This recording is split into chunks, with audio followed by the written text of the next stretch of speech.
MT media Odisha को subscribe करें, bell icon को ज़रूर दबाएं। अब इसके बाद जो हमारा आखिरी और बड़ा अहम एजेंडा है वो आपके दावतनामे के अंदर एजेंडा है। जमीयत उलमा का टर्म पूरा 2 साल होने के बाद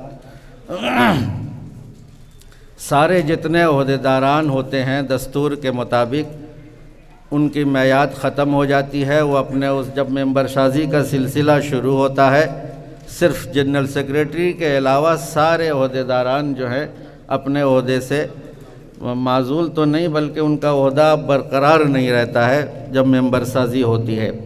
मेंबर साजी का सिलसिला ख़त्म होने के बाद पहले मकामी जमीयत बनती है, जैसा मैंने शुरू में बताया था। फिर मकामी जमीयत से अफराद चुनकर आते हैं ज़िली जमीयत में, और इसका एक बाकायदा ज़ाब्ता है, एक बाकायदा कानून है, और उस कानून के मुताबिक मेंबर साजी की बुनियाद पर ही अफराद चुने जाते हैं। हमारे लिए बड़ी मुश्किल होती है कि हम बहुत सारे ऐसे चेहरे होते हैं, ऐसे अकाबिर, ऐसे उलमा होते हैं जिनके बारे में चाहते हैं कि ये जमीयत के लिए और ज़िम्मेदारी निभाने के लिए बड़े अहम हैं, लेकिन इन तमाम के बावजूद दस्तूर की बेड़ी हमारे पास लगी रहती है। इसकी वजह से ज़ाब्ते के मुताबिक मेंबर साजी के मुताबिक ही अरकान तय होते हैं। अब ये बताइए कि मकामी जमीयत 1000 मेंबर तक सिर्फ 21 अराकीन मुंतज़िमा बन पाएंगे, और 21 अराकीन मुंतज़िमा का जिन इलाक़े में उलमा की तादाद ज़्यादा है वहाँ इंतखाब करना बड़ा दुश्वार होता है, और कारकुनान होते हैं वहाँ बहुत दुश्वारी का सबब होता है। फिर इसी तरह 10,000 किसी ज़िला में मेंबर साजी अगर हुई है तो वह 10,000 तक सिर्फ 21 मेंबर पूरे ज़िला में। आप अंदाज़ा कीजिए ज़िला में 21 आदमी का इंतखाब हो, अगर मकामी जमीयत में उलमा इकराम की तादाद बहुत ज़्यादा हो, कितना मुश्किल काम होता है। और इसी तरह 10,000 के बाद फिर हर 1000 में एक आदमी मुंतखब होता है ज़िला के मुंतज़िमा के लिए। तो इसी तरह सूबाई मुंतज़िमा का भी यही मसला है। बहुत सारे हज़रात को ये शिकायत कि मुंतज़िमा में हमारा नाम नहीं आया, हमको नहीं दिए, हमें नहीं बुलाया, इसके लिए हम बहुत मजबूर हैं। हम चाह के भी बहुत सारे ऐसे अफराद जो हमारे लिए बहुत अज़ीज़, हमारे लिए बहुत काबिल एहतराम और कई मानों में बहुत सारे मौके पर जमीयत के लिए बड़ा नुमाया खिदमत भी अंजाम दे सकते हैं, लेकिन उनके बावजूद भी ज़ाब्ते की पैरवी करते हुए हम उनको शामिल करने से आजिज़ और माजूर रहते हैं। लेकिन इसका ये मतलब हरगिज़ नहीं है कि जमीयत उलमा से उनको अलहदा माना जाता है, अलग माना जाता है। नहीं, जमीयत उलमा के वो कारकुनान होते हैं। हर मौके पर जमीयत उलमा के जो अहदेदारी है और ज़िम्मेदारी है, बस वो एक महज ज़िम्मेदारी है, वरना हर रुकन इसका ज़िम्मेदार है। जमीयत का हर मेंबर इसका ज़िम्मेदार है और वो इस ज़िम्मेदारी को निभाता है। अलगर्ज़ हमारे सूबा में दर्जा बदर्जा तारीख़ के एतबार से जिस तरह से ऊपर से हिदायत होती रही, हिदायत के मुताबिक मकामी जमीयतें कायम हुई, उसके बाद ज़िली जमीयतें कायम हुई, उसके बाद नंबर था कि सूबाई इंतखाब का मौका था। इस सूबाई इंतखाब के लिए सारे जो अरकान होते हैं मुंतज़िमा के अरकान, वो पहले तय होते हैं। तय होने के बाद इसकी इत्तला मरकज़ को दी जाती है कि अराकीन मुंतज़िमा तैयार हो गए। हर ज़िला से मजलिस आमिला, सूबा की मजलिस आमिला बैठकर वो तय करती है पहले कि कोटा किसका कितना होगा, कितने मेंबर कहाँ से आएंगे मेंबर साजी, और उसका एक ज़ाब्ता है, उसके मुताबिक अरकान तय होते हैं। अरकान के तय होने के बाद इसका नंबर आता है।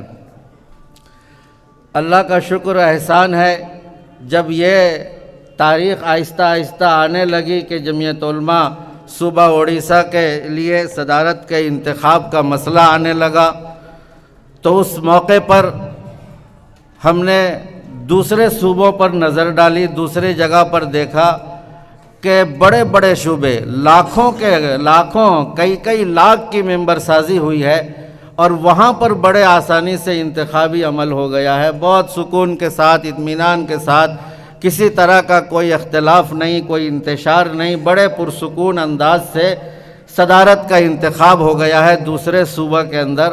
ابھی ہمارے مشاہد محترم یہاں تشریف ہیں، خود ان کے یہاں بھی گزشتہ 16 تاریخ کو انتخاب ہوا۔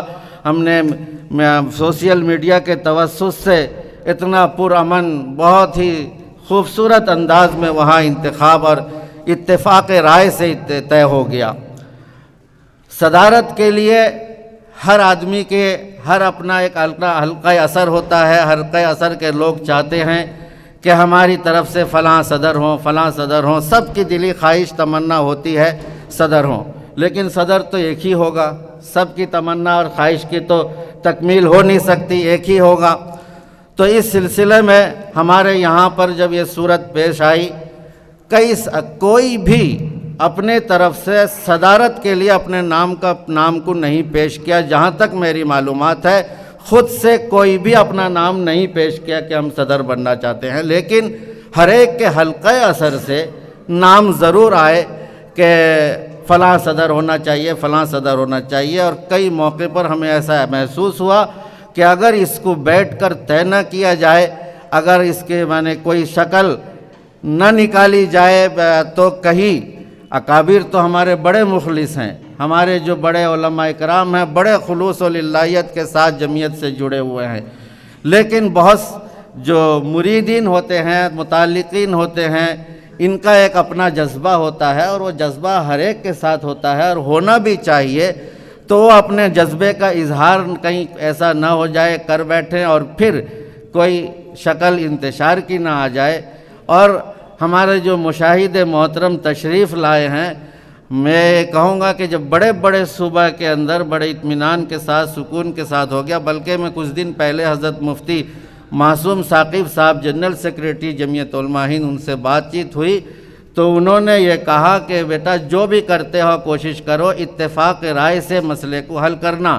یہ جماعت کی بڑی خوبصورتی ہے، جمعیت کی خوبصورتی ہے کہ اتنے سارے ارباب ہونے کے باوجود، اتنے سارے لوگ ہونے کے باوجود، اور اس کو جو ہے اتفاق رائے سے طے ہو جائے۔ انہوں نے کہا کہ 2-3 چھٹ پٹ واقعہ کے بعد جمعیت علماء کی تاریخ رہی ہے کہ جمعیت علماء ہند کی صدارت کے لیے کبھی الیکشن انتخاب کی نوبت نہیں آئی، اتفاق رائے سے طے ہوتا آ رہا ہے۔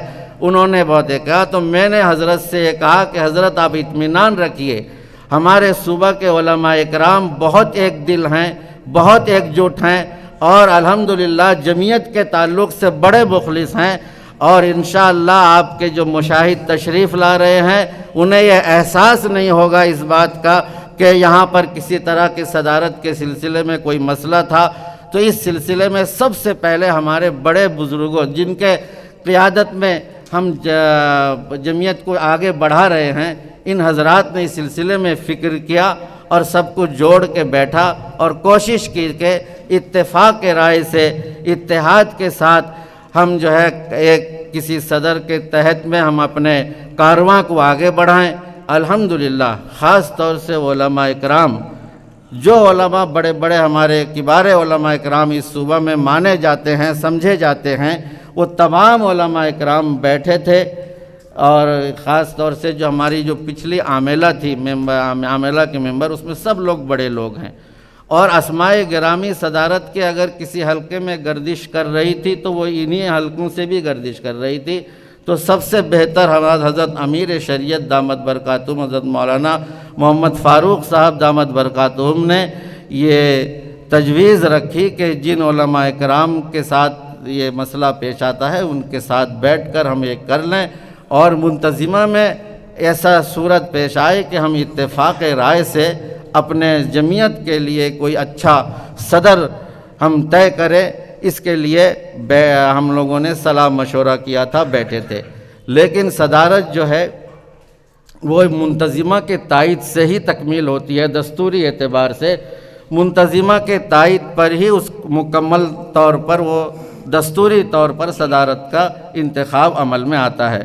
تو اس لیے میں امید کرتا ہوں اور یقین کرتا ہوں کہ ہمارے اس صوبے میں بھی حضرت مشاہد اسلام، مشاہد محترم حضرت مولانا मुफ्ती शिहाबुद्दीन साहब दामद बरकातुहुम जाकर वहाँ मजलिस आमिला में गवाही देंगे कि इतना पुरसुकून और इत्मीनान के साथ इंतखाब सदारत मैंने पहली बार देखा है। मुझे उम्मीद है कि ऐसे माहौल होगा, और इस सिलसिले में मैं अब इंतहाई अदब व एहतराम के साथ, भाई सबसे पहले आप हजरात बताइए, इत्तेफाक राय से होना बेहतर है या नहीं?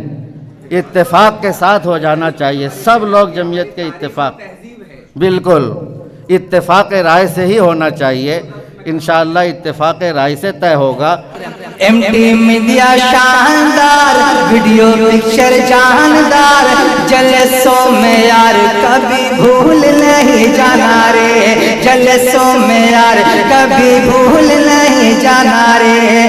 सारे जीरो लोगों को हीरो ये बनाते हैं, लाके अपने चैनल पर जलवा ये दिखाते हैं। सारे जीरो लोगों को हीरो ये बनाते हैं, लाके अपने चैनल पर जलवा ये दिखाते हैं। इनका ये एहसान रे, इनका ये एहसान रे, सच्चे दिल से मान रे, इनका ये एहसान रे, सच्चे दिल से मान रे।